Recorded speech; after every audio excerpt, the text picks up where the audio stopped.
अच्छा सवाल पूछा है कि कोविड के केसेस ज़रूर बढ़े हैं और पिछले लगभग 10-15 दिनों में इनमें काफ़ी इजाफा भी हुआ है।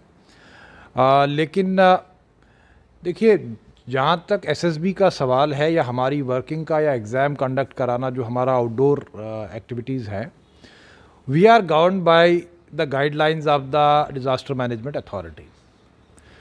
और डिज़ास्टर मैनेजमेंट अथॉरिटी ने जो है अभी तक इस तरह की कोई डायरेक्शन नहीं दी है कि हमको गैदरिंग्स जो है बिल्कुल ही नहीं करनी है। आप देखिए, मार्केट्स जो है वो नॉर्मल तरीके से चल रही हैं, बाकी बहुत सी एक्टिविटीज़ नॉर्मल तरीके से चल रही हैं। आजकल दफातर को जो है अगर वहाँ से कोई केस निकलता है तो उनको सील नहीं किया जाता है, उनको बंद नहीं किया जाता है। जो केस निकलता है उनको आइसोलेट कर दिया जाता है। बेसिकली देखिए, हमको एक चीज़ समझनी है कि ये जो कोविड है, ये एक ऐसा पैंडमिक है जो अब हमारे साथ पिछले 2 साल से है। अगर आप 2020 को देखें तो थोड़े से केसेस निकलने के बाद एक नेशन वाइड लॉकडाउन लगा था। सेकेंड वेव को देखेंगे तो उस बड़े पैमाने पे लॉकडाउन नहीं लगा था, हालांकि number of cases second wave में बहुत ज़्यादा बढ़ गए थे। और आज अगर आप देखेंगे तो आज जितने केसेस हैं इतने पिछली वेव्स में केसेस नहीं थे। लेकिन आज अभी तक भी जो है नेशनल लेवल की तो बात ही नहीं है, लोकल लेवल पे भी जो स्टेट गवर्नमेंट्स, यूटी गवर्नमेंट्स हैं, उन्होंने भी लॉकडाउन्स नहीं लगाए हैं। उन्होंने भी बड़े कैलिब्रेटेड तरीके से लॉकडाउन लगाया है और लोकलाइज्ड जो है वो माइक्रो कंटेनमेंट जोन्स जो है वो बनाए हैं। सो इसका मतलब बहुत क्लियर है कि एक्टिविटीज़ जो है, मतलब इस कोविड के बारे में जो जानकारी जूं हमारी बढ़ी है, हमारी जो मुतालिका डिपार्टमेंट्स हैं उनकी जो जानकारी बढ़ी है, समझ बढ़ी है, उस हिसाब से रेस्पॉन्स भी जो है कैलिब्रेट होता रहा है। तो जहाँ तक इस वक्त जो आज की सिचुएशन है इसकी बात है, तो अभी तक जो है वो ऐसा नहीं लगता है कि कहीं लॉकडाउन की जो है वो कंप्लीट लॉकडाउन की बात हो रही है। बहुत सी एक्टिविटीज़, हमारा ट्रांसपोर्ट चल रहा है, हमारी मार्केट्स खुली हैं, हमारे बाकी एक्टिव इवन आपने देखा होगा कि कोचिंग इंस्टीट्यूट्स कश्मीर वैली में बंद हुए थे, तो उनको भी अब दोबारा से भी फिर अलाउ किया गया। कुछ कुछ जगहों पे बच्चों ने एहतजाज किया कि हमको पढ़ाई जो है वो बंद नहीं होनी चाहिए। तो एग्ज़ाम जो है इसके लिए तो बहुत से बच्चे कई सालों से तैयारी कर रहे हैं। तो मुझे नहीं लगता है कि अब हमें जो है वो, जबकि हमने ये सारी तैयारी कर ली है और बिल्कुल 11th आवर पे हम पहुँचे हैं, तो उन बच्चों को जो कि पूरी तरह से तैयार हैं और जो मेहनत कर रहे हैं पिछले 1 साल से, 6 महीने 8 महीने से, उनको इस वक्त जो है वो डिस्करेज करना चाहिए, डिमोरलाइज़ करना चाहिए। और सबसे बड़ी बात यह है कि सरकार की गाइडलाइंस जो हैं वो हमें कहीं पे भी जो है वो प्रोहिबिट नहीं कर रही हैं कि हमको जो है वो एग्ज़ाम नहीं करना है। अगर वैसी गाइडलाइन आएगी तो हम दूसरे दिन एग्ज़ाम बंद करेंगे। तो फ़िलहाल हमारा जो है कल तो ड्राफ्ट्समैन का एग्ज़ाम शेड्यूल्ड है, फिर 20, 21, 22 को जो है वो जूनियर असिस्टेंट का एग्ज़ाम शेड्यूल्ड है। ये तो ऑन शेड्यूल है, ये ऑन कोर्स हैं। उसके बाद जो है वो जिस तरह से सिचुएशन अनफोल्ड होगी और जिस तरह से गवर्नमेंट की जो है इंस्ट्रक्शंस आएंगी कोविड के बारे में, वैसे हम भी जो है वो अपना जो मज़ीद कार्रवाई है या मज़ीद एक्शन है या मज़ीद हमारी जो उसके बारे में रिस्पांस होगा वो वैसा ही होगा। खालिद साहब, सरकार अभी मैंने मास्क पहना, आपने मास्क पहना, this is also part of the protocol. तो जो इस तरह की गैदरिंग के बारे में जो प्रोटोकॉल्स हैं वो तो हम पूरी तरह से फॉलो करेंगे। जैसे मास्क, सैनिटाइजर्स वगैरह प्रोवाइड करना, डिस्टेंस मेंटेन करना, these are the 3 basic precautions which we have to take. अब हमारे एग्ज़ाम हॉल्स जो हैं वो अगर आप देखेंगे, ये इनका नंबर जो है ये छोटे छोटे हॉल्स हैं। लगभग 25 के करीब एग्जामिनेशन सेंटर्स जो हैं वो हमारे बने हुए हैं। हर एक हॉल की कैपेसिटी 100-200 के आसपास है।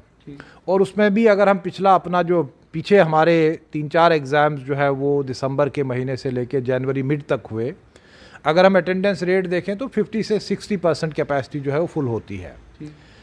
तो ऑटोमेटिकली वहाँ पे जो है वो जितना, हालांकि वो चूँकि कंप्यूटर एक सिस्टम जब लगता है दूसरे सिस्टम के बीच में पहले ही गैप काफ़ी होती है, लेकिन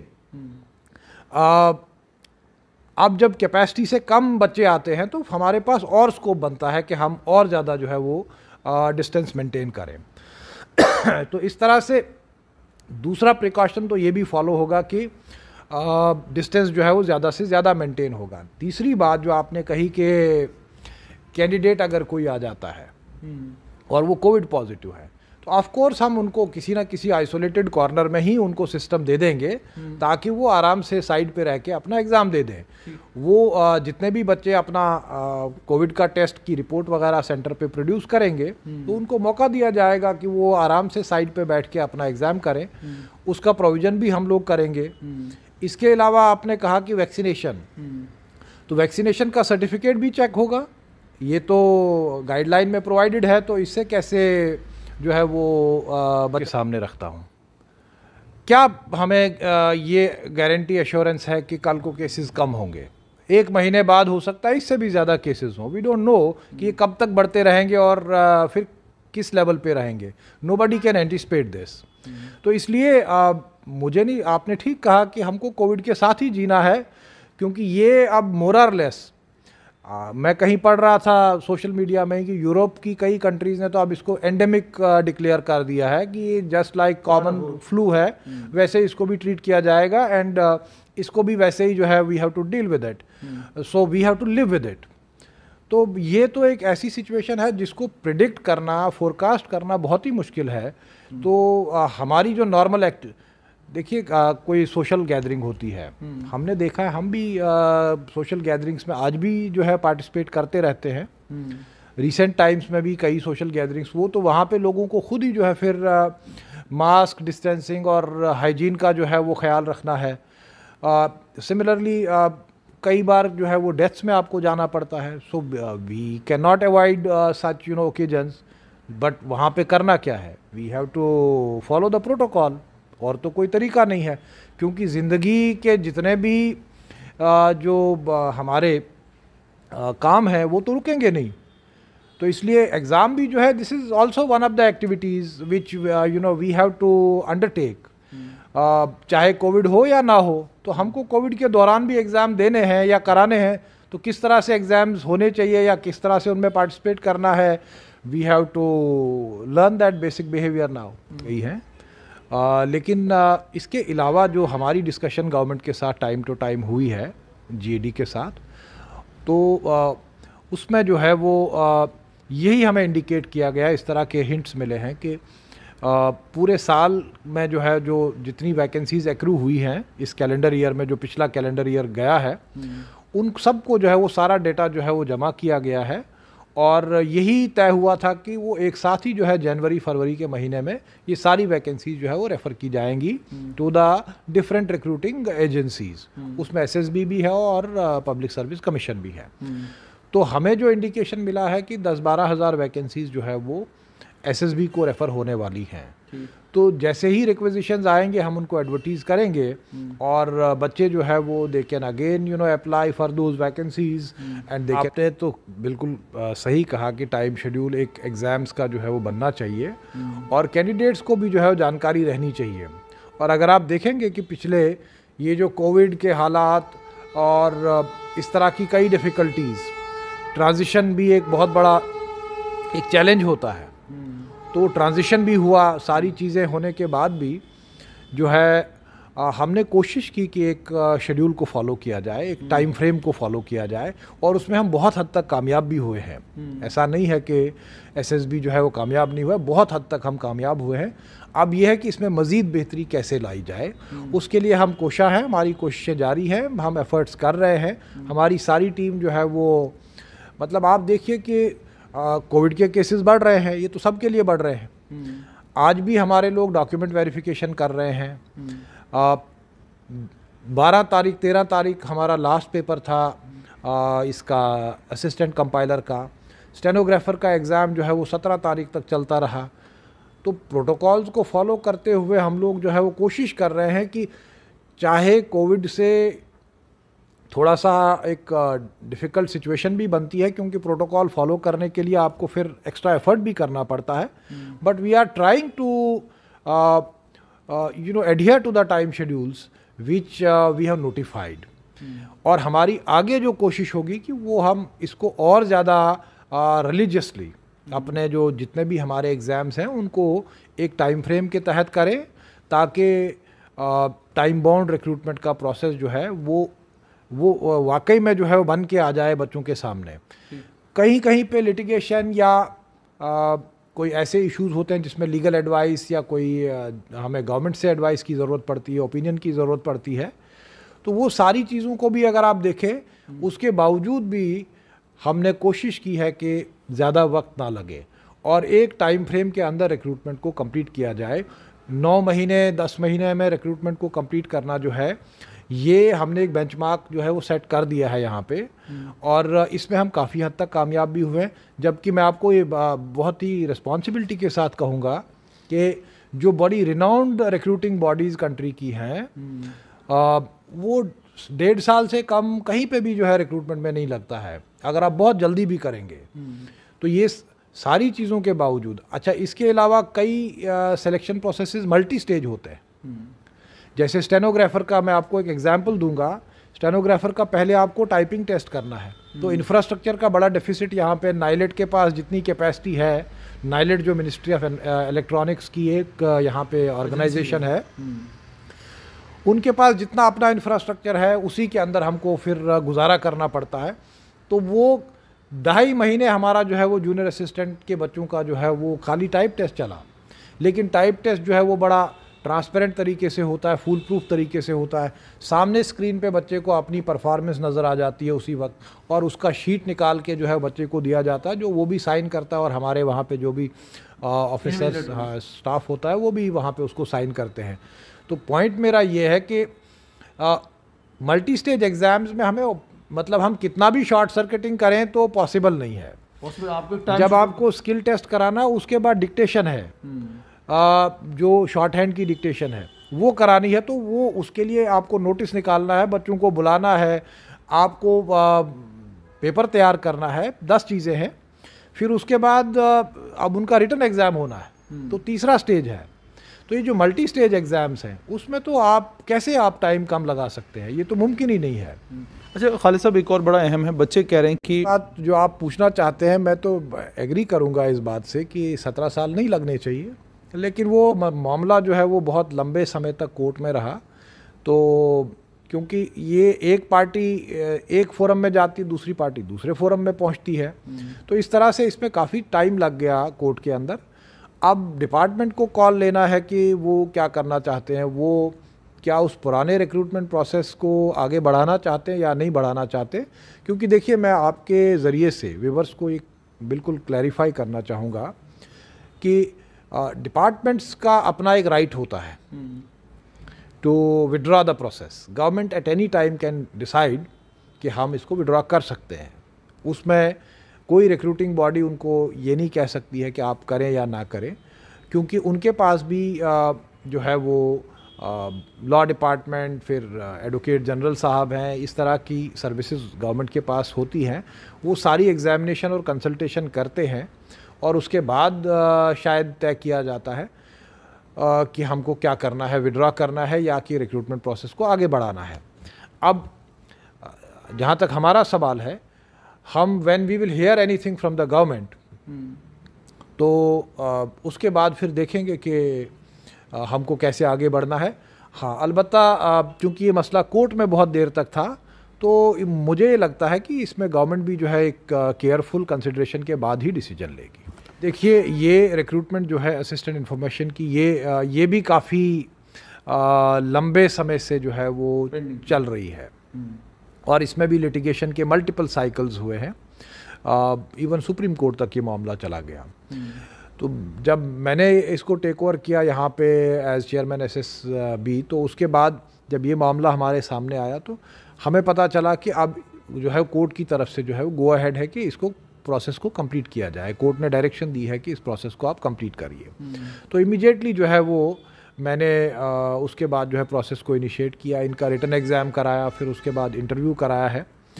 और इस वक्त हमने, क्योंकि इसमें आजकल जो आपको जानकारी है कि जर्नलिज्म में मल्टीपल किस्म की, डाइवर्स किस्म की जो है वो डिग्रीज़ बच्चे हासिल करते हैं। उनका नॉमेनक्लेचर जो है वो बहुत ही डिफरेंट होता है। एक इंस्टीट्यूशन या एक आपका जो इदारा है, यूनिवर्सिटी है, वो एक नाम से डिग्री जो है वो बच्चे को देती है, दूसरा इंस्टीट्यूशन जो है वो दूसरे नाम से देता है। कहीं पे PG diploma in journalism and mass com इकट्ठे कराया जाता है, कहीं पे पीजी डिप्लोमा इन जर्नलिज्म ही खाली है, कहीं पे खाली मास कॉम है, और भी कई तरह। कुछ लोगों ने बाहर से भी किया है अपने कोर्सेज।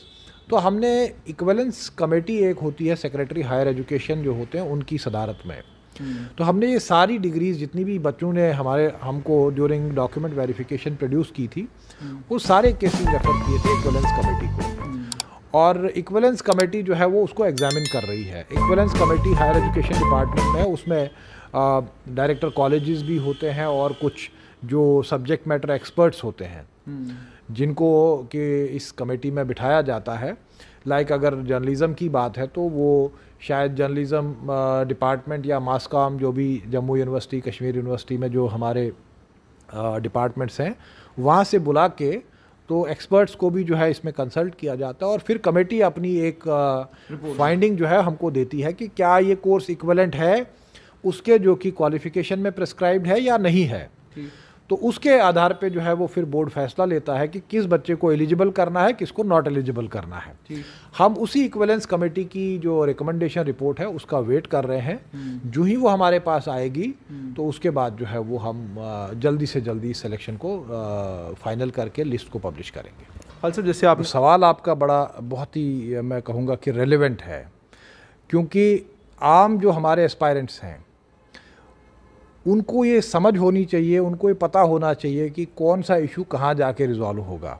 और अक्सर हम देखते हैं कि सारे लोग जो है, जैसे वो विपिंग बॉय जिसको बोलते हैं ना, विपिंग बॉय, वो एसएसबी मिल गया है। शायद ये भी है कि एसएसबी के पास चूंकि कोई कानूनी वो हथियार नहीं ना हमारे पास है, हम किसी का कुछ बिगाड़ नहीं सकते हैं, तो शायद वो भी एक कारण है। जिनको पता भी होता है वो भी जानबूझ के एसएसबी का नाम लेते हैं। लेकिन this is part of our professional life. हमको इससे कोई मतलब मुझे नहीं लगता है कि इसको कोई इतना सीरियसली लेने की ज़रूरत है। लेकिन बच्चों को एटलीस्ट एक अंडरस्टैंडिंग होना बहुत ज़रूरी है कि रिक्रूटिंग बॉडी जो है, चाहे वो पब्लिक सर्विस कमीशन है या एसएसबी है, हमारा मैंडेट जो है वो बड़ा डिफाइंड है और लिमिटेड है। हमको रिक्रूटमेंट करनी है वो किसी डिपार्टमेंट के लिए करनी है, उनको एक मैन पावर चाहिए।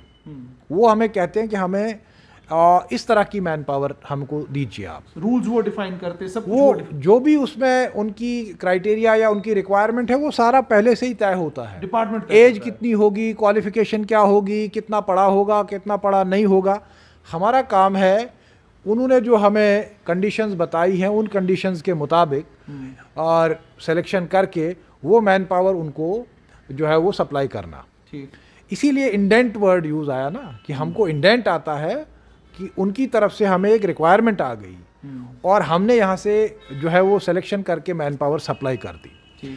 ये देखिए, मैं आपको इसको थोड़ा सा दूसरे एक साधारण भाषा में बताऊंगा कि जब आप एक केटरर को ऑर्डर करते हैं ना कि आपको क्या क्या जो है किसी फंक्शन में किस तरह का जो है वो किस तरह के पकवान बनाने हैं, तो वो केटरर जो है वो आपसे ऑर्डर लेता है कि आपको जलेबी जो है वो ये वाली बनानी है, रसगुल्ला होना चाहिए, गुलाब जामुन होना चाहिए, या चाट होनी चाहिए, वगैरह वगैरह। इस तरह से जो भी या जो है अगर वेज नॉन वेज कश्मीर में जो है वाजवान जब बुलाते हैं उसको, तो उसको बताते हैं कि हमको क्या क्या बनाना है, तो फिर वही वो बना के देता है। तो ये एम्प्लॉयर जो है ये उसको तय करना होता है कि उसको चाहिए क्या। तो ये तय करता है डिपार्टमेंट कंसर्न कि हमको कौन सी क्वालिफिकेशन वाला आदमी चाहिए, कितनी एज वाला चाहिए, फिर क्या इंटरव्यू करना है या नहीं करना है, रिटर्न के बेसिस पे करना है या खाली इंटरव्यू के बेसिस पे करना है। ये सारी चीज़ें एम्प्लॉयर तय करता है और हमारे पास एक ऑर्डर आ जाता है, हम उस ऑर्डर को फॉलो करते हैं। इससे ज़्यादा आपका कोई मैंडेट नहीं है? हमारा कोई मैंडेट नहीं है। खालिद साहब, एक चीज़ और आपके मौजूदा हालात में एक बहुत ही बेहतरीन सवाल किया है। देखिए, रिक्रूटमेंट रूल्स जो है ये एक डायनेमिक चीज़ होती है और इनका बदलाव जो है एक कंपल्शन है, एक नेसेसिटी है, और इसीलिए जो है वो इनको अपडेट किया जाता है आफ्टर एवरी 3 to 5 ईयर्स। ये मैंडेटरी एक प्रोविज़न है कि रूल्स को जो है वो अपडेट करना है। क्योंकि देखिए मार्केट में अगर आप देखेंगे ऑफ लेट 90s के बाद जब से थोड़ा सा ओपन हुई है हमारी इकॉनमी, तो आप देखिए कि एजुकेशनल जो क्वालिफ़िकेशंस मार्केट में अवेलेबल हैं उनमें भी कितना बदलाव आया है, कितनी डाइवर्सिटी आ गई है और कितनी वुसअत आ गई है। मतलब नई नई क्वालिफ़िकेशंस मार्केट में बच्चे जो है वो इसलिए हासिल करते हैं, या फिर बेटर क्वालिफ़िकेशन हासिल करने की कोशिश करते हैं, वो इसलिए करते हैं ताकि उनकी जो एम्प्लॉयबिलिटी है वो बढ़ जाए, वो बेटर स्किल्ड हों, उनके पास बेहतर नॉलेज हो, उनके पास ज़्यादा अच्छी क्वालिफ़िकेशन हो, ताकि वो जाके अच्छी खिदमात जो है वो जहाँ भी वो जॉब उनको मिलेगा वहाँ पे अच्छी खिदमात दे सकें। लेकिन क्या होता है कि जिस तरह से हमारी एजुकेशनल क्वालिफ़िकेशंस में बदलाव तब्दीली मार्केट में अवेलेबल जो हमारे पास क्वालिफ़िकेशंस हैं, जो बदलाव उनमें आया है, उसी पेस से अगर हम पीछे जाके देखें पिछले 20-25 साल में हमारे डिपार्टमेंट्स ने रूल्स को उस पेस से अपडेट नहीं किया। I mean there was some gap, some mismatch. हमने भी अब इन रूल्स को, जब हमारे पास इंडेंट्स टाइम टू टाइम आए 2020 के बाद ही, तो हमने भी उनको एग्जामिन किया और हमने बताया गवर्नमेंट को कि कौन सी रूल्स में जो है वो हमको लगता है कि इसको अब रिव्यू करने की ज़रूरत है। कहाँ पे नई क्वालिफ़िकेशंस जो आई हैं उनको भी, क्योंकि बच्चा अगर पढ़ रहा है और बाद में जो है रूल में उसकी जो क्वालिफ़िकेशन है उसके मुताबिक जो है वो जॉब ही अवेलेबल नहीं है, तो वो बच्चा डिमोरलाइज हो जाता है। वो समझेगा कि मैंने जो अच्छी पढ़ाई की थी इसका कोई फ़ायदा नहीं हुआ। लाइक मैं एग्जांपल दूंगा कि लाइब्रेरी एंड इंफॉर्मेशन साइंस, आजकल जो है लाइब्रेरी एंड इंफॉर्मेशन साइंस का ज़माना है, क्योंकि आज आप डिजिटल लाइब्रेरीज़ की बात करते हैं, वर्चुअल लाइब्रेरीज़ की बात करते हैं और लाइब्रेरीज़ की नेटवर्किंग की बात करते हैं, ताकि बच्चों को जो है वो पूरी दुनिया से नॉलेज को एक्वायर करने का एक प्लेटफॉर्म मिले। लेकिन हमारे रूल्स जो अगर आप देखें, कल्चर डिपार्टमेंट जो लाइब्रेरीज डिपार्टमेंट का एडमिनिस्ट्रेटिव डिपार्टमेंट है, उन रूल्स को अगर आप पढ़ेंगे उनमें आज भी बीलिब एमलिब यही वर्ड लिखा है, जबकि जहाँ भी आप देखेंगे आप यूनिवर्सिटीज़ के अंदर, कॉलेजेस के अंदर उन्होंने लाइब्रेरियन इंफॉर्मेशन साइंस को इंटीग्रेट कर दिया है। और पहले ये कोर्स 3 साल का होता था और वो भी ग्रेजुएशन के बाद होता था। अब ये भी जो है वो 10+2 के बाद इंटीग्रेटेड कोर्स बन गया है, 5 इयर्स कोर्स। तो ये चेंजेस जो आती हैं हमारे एजुकेशनल फ्रेमवर्क में, ये कॉरस्पॉन्डिंग चेंजेस रिक्रूटमेंट रूल्स में आई थिंक कि इसको रियल टाइम बेसिस पे करने की ज़रूरत है, ताकि जो बच्चा पढ़ रहा है उसको ये लगे कि मेरी पढ़ाई का मुझको फ़ायदा मिलेगा, मेरी employability in the job market जो है वो बढ़ेगी। सो ये बहुत ही ज़रूरी है और हमने टाइम टू टाइम गवर्नमेंट को अपनी तरफ से पॉइंट आउट भी किया है और इस पे डिपार्टमेंट्स काम भी कर रहे हैं। आपने देखा होगा कि हमारी जब रिकमेंडेशन गई थी उसके बाद सरकार ने जो है एक कमेटी बनाई है, हाई लेवल कमेटी बनाई थी कि जो सारे रूल्स को जो है वो री एग्ज़ामिन करेंगे और सारे डिपार्टमेंट्स की जो रूल्स की अपडेशन के प्रोसेस को ओवरसी करेंगे। तो उस पे एक्शन तो हो ही रहा है और मुझे लगता है कि हमको भी जो है वो, हम भी अपनी तरफ से लगातार जो है वो कोशिश करते हैं कि ज़्यादा से ज़्यादा इन चीज़ों की निशानदेही करें गवर्नमेंट को, ताकि टाइमली बात वहाँ तक पहुँचे और वहाँ पर भी जो है वो इस पर टाइमली कार्रवाई हो। आखिर में आपसे जानना चाहूँगा, लेकिन मैं आज आपके ज़रिए से ये बात ज़रूर जो है वो दिल की बात बताना चाहूँगा। आजकल जो बच्चों में एक टेंडेंसी आ गई है कॉल रिकॉर्ड करने की, विच इज़ वेरी अनफॉर्चुनेट, और दूसरा जो प्राइवेट गुफ्तगू को वो पब्लिक करना। अगर मैं सपोज़ व्हाट्सएप पे आपके और मेरे बीच में कोई कन्वर्सेशन हुआ है और आप या मैं उसको स्क्रीनशॉट उसका जो है वो कहीं ऐसी जगह सर्कुलेट करें कि जहाँ पे बहुत लोग उसको देख रहे हैं, ये थोड़ा सा मुझे लगता है कि जिस टेंडेंसी की वजह से सारे ही ऑफिसर्स, मैं ही नहीं, मैं समझता हूँ कि ज़्यादातर ऑफिसर्स जो है वो थोड़ा सा रेटिसेंट हो जाते हैं, हेजिटेंट हो जाते हैं कि हमको इंटरेक्ट नहीं करना चाहिए। हालांकि फिज़िकली मैं सबसे मिलने की कोशिश करता हूँ, यहाँ पे जो भी आता है वी मीट एवरीबडी। हमने ये आज भी आपने देखा होगा, नीचे बच्चे आए थे, उनके कुछ इश्यूज़ थे, जब मैं आया तो कुछ बच्चे ऐसे भी थे जो बिल्कुल कोविड प्रोटोकॉल को फॉलो भी नहीं कर रहे थे। तो उनको मैंने वहाँ पर भी सुना, देखा और बताया। कोशिश ये है कि हम बच्चों को सुने, उन तक पहुँचें, उनकी बात जो है वो उसका इजाला करने की कोशिश करें या उनको सही रास्ता बताएं। लेकिन बच्चों से भी, खासकर जो नौजवान बच्चा है, उनको मेरी तरफ से एक अपील रहेगी कि अगर मोबाइल फ़ोन पे या व्हाट्सएप या किसी सोशल मीडिया के ज़रिए से आप प्राइवेटली कोई बात करते हैं, that should not be circulated in public groups. और दूसरी बात कानूनी तौर में बताऊं, I have worked in the home department also. ये अनऑथोराइज्ड उसमें कॉल रिकॉर्डिंग में आएगी, जिसकी परमिशन सिर्फ कुछ ही मतलब, और वो भी परमिशन लेनी होती है। और अगर जाब्ता भी देखा जाए यही है, लेकिन ये लीगली गलत है। आप कर नहीं सकते हैं किसी की कॉल रिकॉर्ड। ये बाज़ाब्ता जो है वो हमारा जो आईटी एक्ट, टेलीग्राफ एक्ट, जिसके तहत परमिशन ली जाती है टू रिकॉर्ड और टेप समबडीज कॉल्स, किसी फ़ोन को टेप किया जाता है, वो बाज़ाब्ता टेलीग्राफ एक्ट और आईटी एक्ट के तहत परमिशन ली जाती है होम डिपार्टमेंट से। तो अब ये है कि चूंकि लोग ध्यान नहीं देते हैं, वक्त किसके पास है। Otherwise if somebody approaches the law enforcing agencies, जिसने भी कॉल रिकॉर्ड किया, डेफिनेटली ही और she will be in trouble. ये मैं आपके ज़रिए से, आपके चैनल के ज़रिए से अपने व्यूअर्स को बता दूं कि ये न सिर्फ कि मॉरली गलत है, लीगली भी ऑफेंस है और इससे बचना चाहिए। अदरवाइज जो है, मैं फील करता हूँ कि we should be open to our candidates, we should be more responsive to their queries. अगर वो भी हमको मौका देंगे इस तरह से कि that we are assured that हमारी बातों को इस तरह से आउट ऑफ कॉन्टेक्स्ट या फिर उनको मिसयूज़ करके जो एक्सप्लॉइट करने की कोशिश ना की जाए, आई थिंक ज़्यादा से ज़्यादा ऑफिसर्स वुड लाइक टू क्योंकि देखिए इसमें क्या होता है, जैसे कोविड है, अगर मुझे कोई फ़ोन करता है तो I will prefer to have a conversation on phone, क्योंकि उसमें फिजिकल कांटेक्ट नहीं है। उस बच्चे को आने से भी जो है वो निजात मिलती है, but there is another side to it, there is a risk due to which we avoid to take calls.